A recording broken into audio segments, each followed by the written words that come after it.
to Flipped History.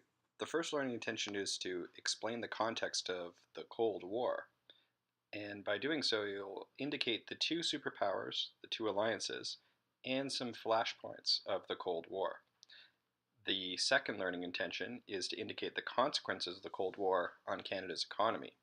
You'll be able to do so by indicating the new areas of the economy that grew during this period.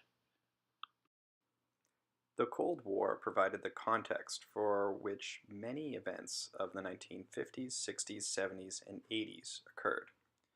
What happened was there were two main superpowers, the United States and the Soviet Union. And the world, at least the more developed world, was divided between these two superpowers. In Europe, what happened was two main alliances developed: NATO, or the North Atlantic Treaty Organization, which comprised of Western Europe, on this map the blue countries, and the Warsaw Pact. These were the countries that were conquered by the Soviet Union during the Second World War. These are the countries in red. And the world was divided between these two ideologies: capitalism in the West and communism in the East. British Prime Minister Winston Churchill warned the Americans of what he termed an iron curtain that had fallen over Europe.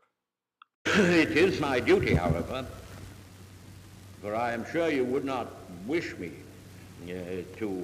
not to state the facts as I see them to you. It is my duty to place before you certain facts about the present position in Europe. From Stettin in the Baltic to Trieste in the Adriatic, an iron curtain has descended across the continent. Behind that line lie all the capitals of the ancient states of Central and Eastern Europe: Warsaw, Berlin, Prague, Vienna, Budapest, Belgrade, Bucharest, and Sofia. The belief in the West was that communism under the Soviet Union was an expanding ideology, and that the Soviet Union sought to expand communism around the world.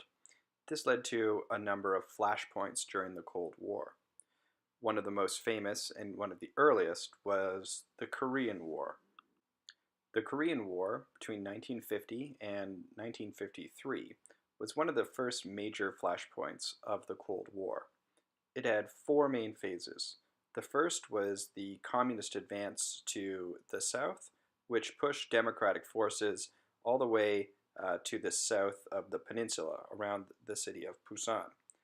Later, UN forces, led of course by the Americans, landed at Incheon and pushed the North Korean communist forces back to the border of China. After that, massive reinforcements from China pushed the UN forces down to the south, and then a counteroffensive led to the current armistice line. Canada played a prominent role in the Korean War.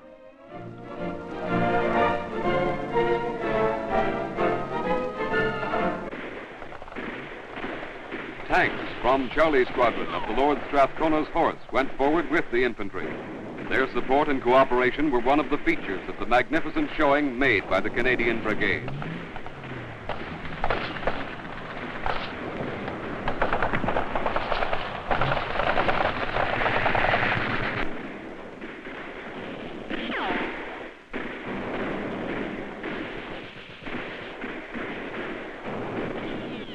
In spite of the stubborn resistance of the enemy, aided as he was by the nature of the ground, the Canadian advance was notably successful.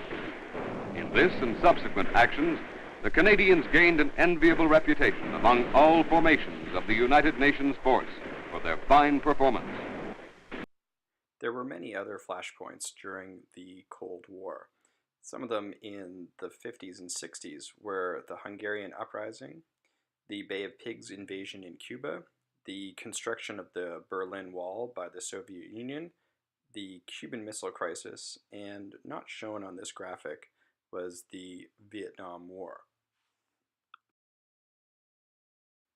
The Cold War context impacted Canada's economy. For one, the primary sector started to decline and the tertiary sector started to increase. Another was the construction of the St. Lawrence Seaway. This allowed ships to come in from the ocean and travel all the way down to the United States. One of the reasons for this was the development of iron ore in the north of Quebec. The Iron Ore Company of Canada exported huge amounts of iron ore down the St. Lawrence Seaway to the United States. This was used by Americans to construct cars, amongst other many things in their heavy industry. Canadian economy also increased in high technology by the development of fighter planes like the Sabre and the Avro Arrow. The Arrow was the most highly sophisticated fighter interceptor of the time, although the project was cancelled by the Conservative government of John Diefenbaker. Canada was also the third country into space with the launch of the Alouette 1 satellite. So these high technology companies and businesses were developed within the Cold War context to allow Canada to contribute to the defense of the West. Well, that's it for this video, and remember at the end of your notes to complete your summary.